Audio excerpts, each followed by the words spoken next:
In my last video, I went through the Commodore.net website in terms of the new Commodore 64 editions that are basically being launched as pre-order, and it's got me really interested about the Commodore 64 itself. So in this video, I'll be talking about specifically going through some of the music related articles from back in the day of the Commodore 64 and actually showcase what it could do back then. Hey everyone, this is Barry from Music Tech Info. Hope you're doing well today. So as just mentioned, I'm really excited about the Commodore 64, and what I found on the Internet Archive website was all of the old Zap 64 magazines, dating from 1985 all the way up to September 1993. For some reason, it does suggest that it was up to 2002, which is I don't think is correct. It just goes up to September 1993. I've been through every single edition, okay, manually, to find out all of the music related stuff that I could find back then. Now, interestingly, I used to have Commodore Format, and I couldn't find much on Commodore Format online, which is a big shame for me. But certainly having these editions online accessible was really useful in terms of finding out all of the technology and how they kind of introduced music to the Commodore via the SID chip. So I will be going through some of this stuff. I'll also be going through the latest Zap magazine music articles, because they are still going, which is really brilliant, and I managed to access them via Readly via my iPad. So I'll connect the two videos together so you can check that out after just going through these main articles. Now back then it was more costly to produce in colour, so certain pages were in colour and others weren't, which meant that some of for me the black and white ones weren't as engaging. But you know, you just look at the retro drawings here and graphics and things that this was like the forefront of the latest tech back in the day, you know. Now I'd love to know exactly when I had mine, but it's just so nice to see these magazines. I think I did have Zap magazines, but definitely Commodore Format was like, oh my god, that's really frightening. Commodore Format was my most popular magazine that I always wanted to collect. They then kind of branched out and included the Amiga, but they still featured the Commodore 64, which I thought was quite interesting because that's kind of introducing the latest computer by Commodore to Commodore 64 users, which is obviously really important for transitioning over to the Amiga. But it's nice that it carried on until 1993 in terms of that, where they renamed actually, and instead of calling themselves Zap, they called themselves Commodore Force. It's also interesting for me in terms of nostalgia point of view, like how much these magazines used to be, how they used to feature two cassettes sometimes. And I remember going to the store like I think it was John Menzies back in the day, or Woolworths. If there weren't any tapes, I had to ask at the till. Just happy times, and I'd love that to come back. I'd love things like that to come back. It'd be so exciting. And the difference, so like back then, you know, June 1985, it was 95p. But like looking at, I don't know, July 1993, you're looking at $2.99. But then you got two cassette tapes with it, which I personally think was an absolute bargain. Think how much that would cost today. Just really puts things into perspective with inflation, doesn't it? So yeah, so now what we'll do is we'll check out. Now I won't always be able to explain what editions my findings are in, because I've taken screenshots rather than bookmarks. It would have been more harder for me to do bookmarks, to be fair. So I'll go through these now. Now, if you're interested in Commodore 64, I do have a retro computing playlist that you might want to check out. I try and keep it as music related as possible, but for me, it's just so exciting to understand how things were back then. So this is an advert, okay? Now, adverts won't generally feature the dates, just to make you aware. So this is the art of making music. I'm not going to be dull about it. I'm not going to go through everything, okay? But this was the music studio that you could purchase for £15 for the cassette and £20 for the disc from all good software stores.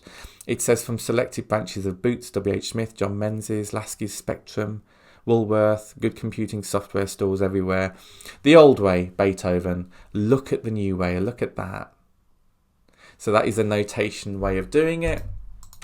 If I have a look at this one, now this is Melody Maker, okay, Melody Makers was its own kind of article. And look at this. This is what I've featured on the channel already. This is Music Maker. You put it over your Commodore 64 and you are able to play with it as like a music keyboard on the Commodore 64 as an overlay. And Music Maker was by Activision. It was £15 on cassette and £20 on disc. It's described as the best Music Maker synthesizer for under £50. You think how expensive hardware and synthesizers were back then? They were really expensive. So this was like a really kind of good way for like the general public to get into music making on a computer, and that was really new back then. If you weren't a developer, you couldn't do that. Okay, so by having this Music Maker software, the fact you could actually play music and record it and play it back was huge, absolutely huge. So it's described as the best music synthesizer. It's presented and easiest use of music program available for the 64.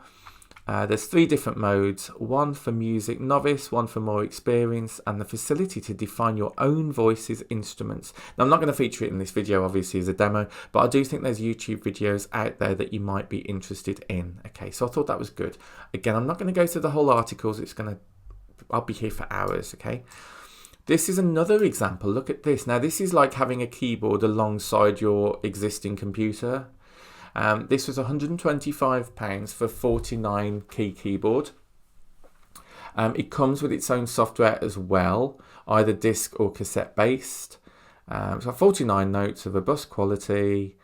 It exploits the SID chip within the Commodore 64, which is a music audio chip, to its full capabilities with possible 99 voices to define at any one time. There are already 39 preset instruments, so you can play straight away with the keyboard, which is good. So that was like a good upgrade. There was like an image of it, but it was really small, so I couldn't feature that. You could get multi-sound synthesizer by Romic for £15 for a cassette. And what does it say about this? Well, the reviews weren't great anyway. Wave formations can be chosen. Doesn't say much. Dancing Feats for £8 for the cassette. The cheapest Music Maker available for the C64. Isn't much of a Music Maker at all, but for someone who has no musical experience, it's great. So just really basic stuff. So I thought that was really cool. What else did we have? We had this as another page. Ultisynth. Okay, Ultisynth. Look at that. So you can kind of see there. I can't really understand that, to be perfectly honest. That's 15 for the cassette. You got Music Maker again. So these are known as one-off section, okay? There's an advert here, pretty much for the same thing, but this is for Music Maker for the Zap readers as an offer for £15. So you had 8 different voices, 15 settings for attack, sustain, delay, and release, 6 octave range. Obviously, that didn't have 6 octave range, did it? But you could change it on the computer. Sequencing facility, which is good as well. So that was really cool. Back in 1985, in the December edition, we had this. So this is the Funky Bop Corner, okay? Interesting name. Just talking about the stuff. Now you can see here, there's so much stuff on one screen. But overall, they gave this 97%.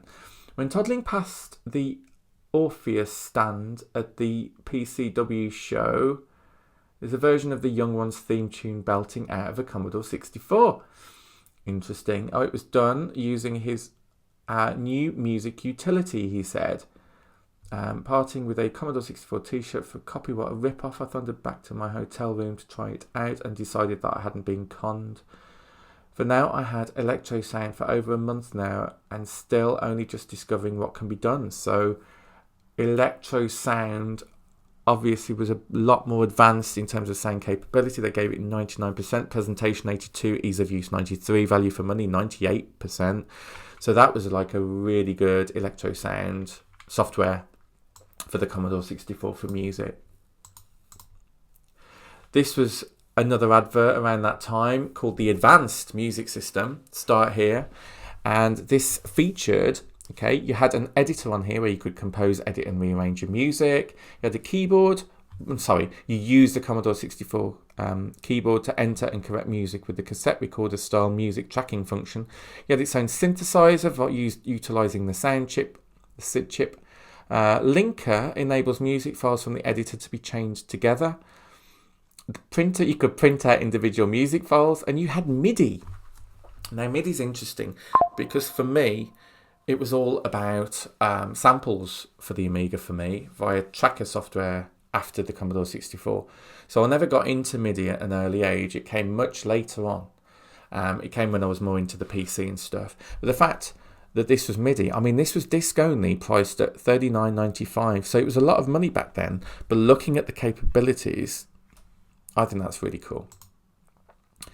The advanced music system is more about it here, which I'm not going to go into. But that was the Christmas special in 1985. So a lot more with that could be done. Also, a couple of things here. I noticed this. Well, two things actually. This was a digital drum system for the Commodore 64 for just £30, and I'll post it to you for free. It was a real digital drum machine, okay, with polyphonic sound, real-time and step sequencing, complete with all software required. So I thought that was good. Send now, available for immediate delivery. And it says COM drum software only to work with a digital sound sampler. So there was this as well for the complete package of £50 post-free. This was a digital sound sampler which brings this technology at a sensible price. So you could have samplers there as well. That was by Datal or Datal Electronics Company back in February 1986. Featured electro sound again, but also something called micro rhythm for £1.99, the cheapest and most expensive digital drum kit for the 64 back in November 1986. It's hard to see, I'm sure you're finding the same thing, but this is like the best I could do. Again, the featured electro sound by Orpheus, which received the gold medal of the month back in the day, which was really cool. I never used that actually. Then we've got in October 1987, so moving forward quite a bit, we've got a music reviewer here, John Bates from Zap magazine, and this was Ubix Music for £3.99. Looks quite similar, doesn't it? But it was a lot cheaper, so perhaps they were trying to compete with the other company about what it could do. Isn't it different when you got colour? The difference it makes, honestly, so much more visual. And back then, if you didn't have the keyboard, you could just type it on top of the computer keyboard anyway. This was interesting. It was nice to see what was offered back then. So like you could see there was the Amiga started coming out. You had like software packages with a keyboard here.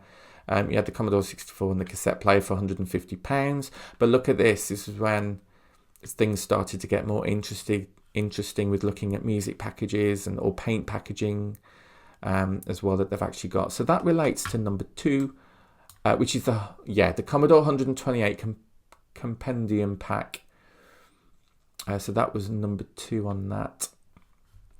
And then in terms of number 5, this was the Music in Expansion System for £75.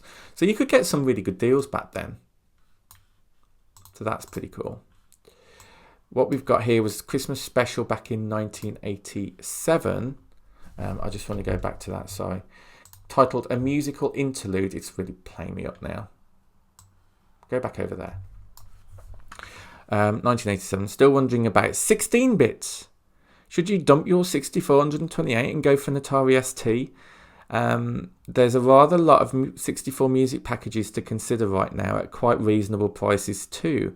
If you're really hard up and want to enter the lower price of the computer music market, now is the time to buy. Nice, I like that. Nice keyboard as well. They also had Sid Singh's section here where they featured electro sound in terms of what it could do, frequency modulation. They also talked about digital drums and MIDI. So there's a lot of repetition about trying to keep promoting the software that's already out there. And you can see that there wasn't a huge amount of stuff coming through. I featured I think it was 99 magazines on that website, Internet Archive. So that does show there wasn't too much out there if you wanted to make music on the Commodore 64 back in the day. You've also got some more stuff here like AMS, Advanced Music System. I did think I'd already featured it for £40. Music sales make their contribution to the silly season with popular classics, sing-along, So yeah, there was a thing about music software was trying to make the developers like pop stars back in the day as well. I was watching a documentary about that yesterday. We've got this tips here. So for those of you who just want to give Sid some exercise without having to pump away simultaneously at the fire button, these hacks are probably just a ticket. Instead of giving infinite anything, these delve into the program, hunt out the game's music routine and play the music for as long as you like. So if you loaded the game and typed in this code here, that's what it would do. It would play the music for you. These little cheat hacks are really cool back in the day from these magazines, and it just added value to the magazines of what they were offering, which I think was really cool. This has really caught my eye. This is a Yamaha electric keyboard guitar, Commodore Family Entertainment for £200. Okay, an excellent pack providing hours of entertainment for all. You get the joystick. Oh, is it this one here? I can't relate to it. Where is it? Anyway, it was there. And what a beautiful piece of kit that is. I'd like that for myself, actually. You had... here we are. We've got it here, but I think the quality is even less. I think the scans of the magazines weren't the best. An excellent pack providing hours of entertainment for all the family. 199 Commodore Family Entertainment. It's kind of the same thing, isn't it? We've got MIDI interface here called Datal MIDI 64 interface plus the advanced musicking system, only £40. So you were getting that, you were saving 30 quid with this MIDI interface with cables included as well. So you could plug it into your MIDI keyboard, I presume, and actually use it as a keyboard module to play it. Got a MIDI module, editor module, keyboard module, synthesizer module, printer module, linker module as well. Nice. Oh, yeah, I could have done that. Could have done with that before. And this is a digital... Oh, yeah, sorry, we've got more here. Digital sound sampler. The new sampler allows you to record any sound digitally into memory and then replay it with astounding effects. I wish I had that back in the day. You can play back forwards, backwards with echo, reverb, ring modulation. Now with full sound editing module to produce outstanding effects. Full 8-bit DAC conversion. MIDI compatibility with suitable interfaces. Live effects, line in, mic in, line out, feedback control, powerful sequencer with editing features, load, save, sample up to 8 samples in memory at one time. Complete software hardware package, tape or disc. Please state which one. Only £50, because back then you generally had to this stuff mail order. There is a digital drum system as well. Now you can turn your digital sound sampler into a digital drum system. Wow, with 3 drum kits, full editing, menu driven, you can output it to your hi-fi, your Getter Blaster, for just £10 for state tape or disc. So these MIDI things were really kind of becoming popular as well. I would have loved that, to try that out. This one, okay, I wish there was a bit more titles here just to kind of tell me what this is about. Oh, this is moving into the Amiga now, I think, talking about the Amiga. Between £40 to £100, a whole host of music programs. Dr. T's Misses for £50 is generally acknowledged as an excellent first sequencer, which has MIDI implementation. So that's called Sonics, if you're interested. Yeah, this is just a zoomed in version. It's not as popular as music circles as the ST. Yeah, but yeah, they're talking about the Commodore and the Amiga on that. And they've got some more of the stuff. This is called Music X. This was back in 1990. So things were really moving ahead then in terms of the Amiga. Talk about what MIDI is, what's so good about it. I think it was the fact that it was a program, like a signal sent to whatever keyboard you have, and it would play that keyboard sound for you, or you could change the sound of it. So that's cool. So that's known as track 24 and Music X down the bottom. Then we've got a bit more information here, but the quality is just shocking on here. Again, I think it's just kind of the same information. The Commodore 64 was the first home computer that had any significance in musical terms. I remember having a BBC Micro, an Acorn BBC Micro back in the day. And yeah, you could play a sound with it. But from memory, I don't think you could actually make music with it. Back in 1983, when it first became available, it was the only computer with a halfway decent sound chip. Rival computers could at best, muster a beep or buzz, but the 64 with its 3-channel sound chip could actually produce music. MIDI was also first touted in 1983, but it took a few years before anyone realised the musical possibilities of linking up MIDI equipment to home computers. The 64 was the first home computer to really muscle in on the MIDI software scene due to its high volume sales in Europe and America. At that point, the 64 was the computer to own if you were making music. But the MIDI boom didn't take off until 1987, by which time the ST and the Amiga had superseded the 64 in musical capabilities. And I've featured Tracker on the Amiga on this channel as well, so check that out if you're interested. These days, no one seems to be releasing music packages for the 64, but if you're prepared to search through classified ads and bargain bins, you can find some software gems. They talk about Rainbird's Advanced Music System, which is a modular package utilising the SID chip and MIDI capabilities.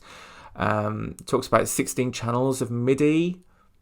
Overall, a good purchase. There's Datal Electronics, which I've just featured, doing the MIDI interface for a measly sum of £40. Micro Rhythm Plus is the cheapest route into producing music on your 64, released by Firebird for just £1.99, which is a one-track sequencer used for putting drums in.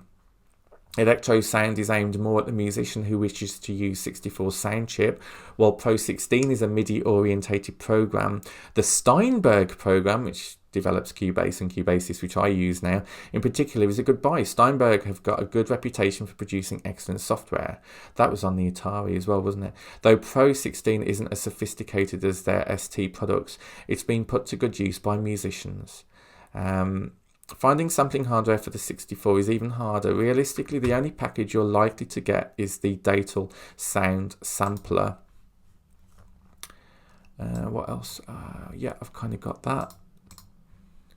For £50, the unit produces adequate results considering how much memory you've got and the price of the hardware, but it's nothing special. Sadly, sampling on the 64 isn't really a viable notion because of how much memory samples take up. Samples can be exported for use with the Datal's ComDrum music package for £10, essentially a drum machine program, but there is really more of a fun unit than something that's going to have any practical use. And then they talk about just the advancement with Amiga and ST, the fact you could have official samples and 4 tracks and more tracks and MIDI capabilities. It really just excelled from the Amiga and ST days. And this was the last thing I could see. Amass is good value for money. They throw in MIDI interfaces. So there you go. I think... Oh my God, I love that. Electro Sound can turn you into an overnight erasure. Oh my God. I've been a huge fan of erasure since day one. So, yeah. I just thought it was really interesting to feature all of the old music articles. You can see they were trying to keep featuring what tools were available to musicians. Obviously, there was a big need for this for musicians, but then they were kind of getting the right things coming out. But then the Amiga launched and MIDI came later. Before the Amiga, but it came later from the start of Commodore 64, that it was just too late for Commodore 64 to ever catch up, which is a shame, really. So I hope you enjoyed this segment. Now what I'm going to feature on my iPad are the latest Zap magazines. I'll leave a link in the description just to let you know for this Internet Archive as well. And so I'll see you there. So what's brilliant is that Zap 64 magazine is still going today. And I've subscribed to Readly, which is an iOS app. This is just my iPad at the moment, Readly. And then you go on there, and you've got the Zap 64 magazine, and there's an abundance of issues that you can actually check out. Quite a few, actually. Now, I haven't been through all of these in turn, but what I have managed to do is go to the music sections of these, which is brilliant that they're still featuring music. And this is the first issue in terms of talking about having like a feature about music. So this is number 15, back in 2023. And basically what they've said, here we go, let me just get this right. Here we go. So we've got Sidley the Best, they call it. we're giving Graph Gold composer and sound designer Jason his very own page or pages. Time to change your name, Jason.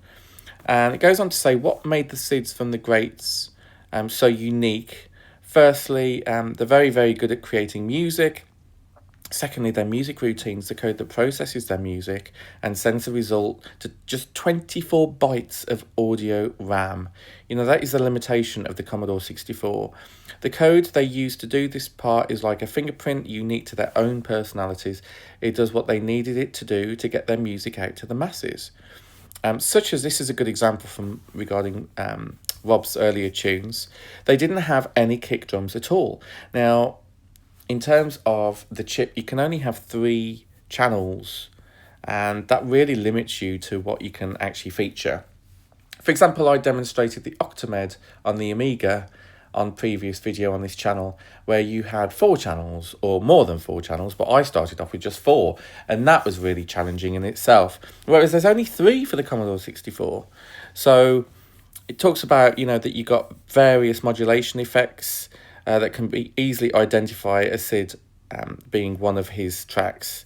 I'll get what they mean by fingerprinting. Originally, the snare was simply white noise, just played at alternating octaves.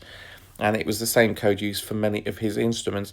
You had to deal with shortcuts and whatever you could do to get the music right back in the day. So Martin's music rarely contained any percussion either, ignoring the sample-based Arkanoid and Combat School. The lack of any white noise at all is also partly what gives Martin's music its charm. White noise at the beginning of the bass note, still common in today's SIDs to obtain a free hi-hat. Was this a deliberate decision, a limitation? And this is what we're talking about. There were so many limitations to the Commodore 64, particularly around the SID chip. A limitation to Galway's unique C64 audio routine, or both.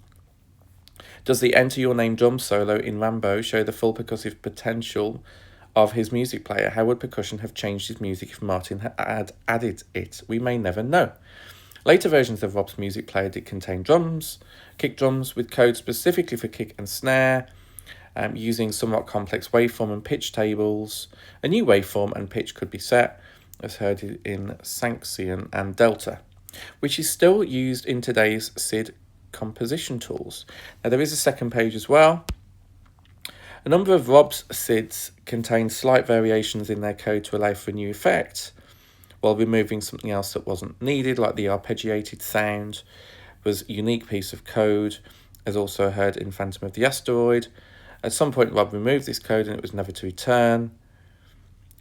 Basically, all of these composers had their unique way of producing back in the day on the Commodore 64, which is really, really something, to be fair. I mean, for me, it was the first computer to really feature the SID chip. Today, we don't have such limitations for writing music in games. It can be streamed easily, with CPUs being able to decode MP3s or Vorbis files. Time, care and attention can be spent on getting the little details right, rather than fighting to get a 6-minute track into just 6K of RAM. Maybe that's progression, but at the same time, we lost something very special along the way. Now, as a composer myself, I work really well with limitations, and I think that's why I really enjoyed creating music on the Amiga and in tracker format, and that's why today I use Cubasis instead of Cubase, because it's more limited for me and the potential just seems better. I make better music on Cubasis. So that was the first issue. Now there was a second part, which was this one. So this is number 20, back in May to June 2024. Nice cover there. So this is talking Sidley the Best, okay? We're giving Graph Gold composer and sound designer Jason his own page. And he goes on to say, it's funny how quickly you get used to using tools and technology, to the extent that you take them for granted. Consider the already overused adage of comparing the standard features on your phone to how you would have had to have performed the same tasks 30 years ago, as an example. The same kind of change also happened after the C64 was past its prime, as far as it was being supported by high street stores. The tools and technologies we use today to create music as hobbyists far outweigh of what most, if not all, game composers had access back in the 80s. Look at this. This is electro sound. Can you get more stuff on the screen? There were a few music editors, some more user-friendly than others. Electrosound was friendly and loved by our Ed. Ubix Music wasn't, and Soundtracker sat in the middle. Soundtracker is similar to what I used to use on the PC. Although not many were able to be used in games due to their high CPU and RAM use. That's Ubix Music there, to give you an example. Can you see there's 3 channels? So, for the most part, music is its corresponding instrument data was typed in by hand. There's a nostalgic similarity here, comparing that process of the great masters scribing away on sheet music before having it performed by a full orchestra. Very good point. Bob's process for creating music by just typing in data is already well known. Martin's music player is even more unique, where everything is within the source code itself. I've no idea how I would have approached such a system to write music, let alone create something close to the amazing results that Martin was able to produce from it. The fact that even today nobody has made a Martin Galway music editor says it all to me. Interesting. At GraphGold, the Commodore 64 music system also required me to type in data by hand. I found it so restrictive in terms of creativity. I used to write the music initially on a tracker and then work out what the data would be for that later. Oh, that's interesting. This is an example of Goat Tracker. Now, I tried to install this on my Mac, but because it wasn't 64-bit, it wouldn't accept me to try and use it, which is a big shame because I saw quite a few YouTube videos about Goat Tracker, and yeah, I was kind of gutted that didn't work. But don't worry, I did a workaround, which I'll do another video about. Today, most music editors are PC-based, such as Goat Tracker, Sid Factory 2, and Cheese Cutter. Although I'm not a fan of their interfaces, essentially just a hex editor, requiring the user to understand the inner workings of the audio system itself, which I'll be completely honest, I didn't get to grips with it on YouTube. There are a few notable exceptions, such as Sid Tracker 64 on the iPad. And that's exactly what I'm referring to. I'll do a video about Sid Tracker 64 to just kind of explain how you can make authentic chiptune SID music. It's brilliant, it really is. There's also GT Ultra, which at least tries to make things a little simpler to understand, and yeah, I got to use with this straight away. Their features and accessibility are leagues ahead of what was available at the time. For example, on SID Tracker 64, you can export the resulting tune as a SID file or PRG to play back on your real Commodore 64 to bring things back to basics. Today, there are also vast amounts of information available to us all, explaining the inner workings of just about every aspect of the SID chip. That's even before we consider the swathes of YouTube tutorials, live streams, and a large active community that spans Facebook, Twitter, and the likes of CSDB. Being able to tap into any of these resources and quickly will be one of those things that I think I likely take for granted. In more recent years, I've seen comments along the lines of the editor should be running on a Commodore 64 like the old days. I am. For the purists, tools that run on modern computers are seen as somewhat cheating. However, for many, this is how things were in those days, especially near the latter stages of the Commodore 64's high street life. Editors could well exist outside of the target platform. Maybe a character or sprite editor would have been written in Amos. I don't see that editors or tools running outside of the Commodore 64 are wrong, just the natural progression of where the creative minds behind every game, bitmap, or SID tune takes us over time. It's been a wonderful journey so far. Here's to the future. Very good point, and that's why I'm all for apps like SID Tracker 64, just to make things more accessible, more easy to understand. And I mean, I've never made chiptune before, so this is amazing for me. I kind of wished I'd done it in order and did, like chiptune music first and then the Amiga and then the PC, but life doesn't always work out like that. So that was that second section there. Now there is one more. This is Zap 64 edition number 25, okay? Hope I've done this in the right order. It may not be, because I'm looking for part 2. Sidley the best. Sidley the best. No, I think it's a genuine mistake. They just didn't put part 2 in there. Sidley the best, part 3. Once again, we've got GraphGold composer and sound designer Jason with his own page or pages. Goes on to say, I had a 25-year break being writing code and music for the Commodore 64. In 1990, the last Commodore 64 title I worked on was Super Off-Road Racer. I handle the code conversion, as well as all audio for most platforms, all other than Spectrum and Amstrad. I think although they may still have used my music data. After that title, Graphgold moved away from the 8-bit machines, and then I was working on Amiga, ST and Mega Drive during the remaining time at the company. For the next 25 years, I knew that I had unfinished business, so one game that I worked in particular was a constant nagging annoyance. In following decades, I created music and sound effects for many other titles, mainly on PlayStation, excuse me, and I'd learned a lot about composition, audio theory, synthesis, DSPs and such like. All of this experience didn't help silence that one Commodore 64 game, being self-taught imposter syndrome, is very real indeed. Did I just get lucky with all of the other games that I wrote music for? I would always be kicking myself over this one track in one game I should have done better. That game was Rainbow Islands. If I had a time machine, I'd go back and do that one again. The music is too harsh. But that is what I find about Sid, is that it's really raw. My son was listening in to me as I was making music, while I was also watching a YouTube video with someone doing it, and it was just like, oh my God, the noise is just too much. It's too much. So the music can be really hard. But they are in their original form in terms of sine waves and sawtooths and that kind of thing, which I think is really cool. The music is too harsh. The choice of pulse and square wave is like nails on a chalkboard. There's even a few duff notes, shocking. And then there's the fact that it's a sequel to the Sublime Bubble, a game whose music is close to perfection. I know that many composers, coders and artists produce work which they're not always happy with. Deadlines, lack of memory, just a bad day in the office, we're all human. But this was my biggest regret. What would I have done differently with Bubble? I've made more use of I'd have made use of the triangle waveform for pretty much everything. It would have softened the whole piece. The arpeggiated chords are also too loud in the mix. Reducing the sustain level would have fixed that.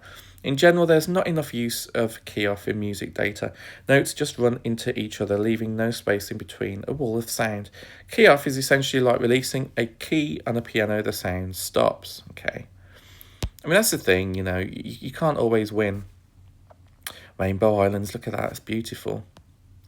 Overall, that tune should have been charming, it wasn't. So in 2015, I was laid up for a few months after some major surgery. I'm fine, thanks for asking. I was bored searching for apps on my iPad, and I discovered SID Tracker 64. Here it is. Downloaded it and very quickly realised that I could put everything I'd learnt about audio since 1990 into practice. This was my time machine, or as close to one that I could get to.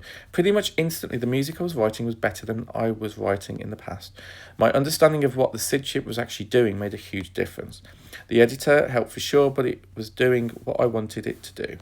Understanding the SID chip was no longer something akin to witchcraft, and so I basically returned to the scene without really meaning to. I've still not rewritten Rainbow Islands. It is quite taunting me, but knowing that I could at any time make a version that I'd be proud to call my own is enough for now. Oh, I love that. Those articles are absolutely fantastic, and it's just so nice that this technology is not dead. People see real value in the SID chip. You listen to music today. I mean, for me, it's authentic, right? It's like the rawest form of music that you could possibly have. So anyway, I hope you enjoyed this video. Make sure you subscribe if you're interested in more videos like this, and I will be featuring SID Tracker 64, so make sure you check that out as well. Take care. Bye.